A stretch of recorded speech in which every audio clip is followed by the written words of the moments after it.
So guys, ito po yung part 3. Lumalas na po kami kasi. Hindi nakakatakot. Uy, tagtala yung kapatid ko. Uy, sino yun? Oh my gosh. Hindi nagsasalita kagi. Yung kasama namin tulog na dun sa labas. Ayun sila. Tapos yun yung tita namin. Yung kapatid ko kawawa. Hello guys, tulungan nyo kami. Mag-subscribe na kayo. Guys, di kami nagkukunwari. Tangi, joke lang.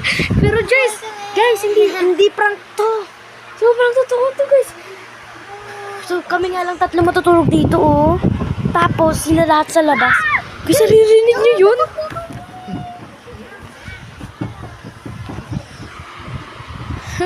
Guys. Like and follow for part 4, guys. Tulungan nyo ko, guys.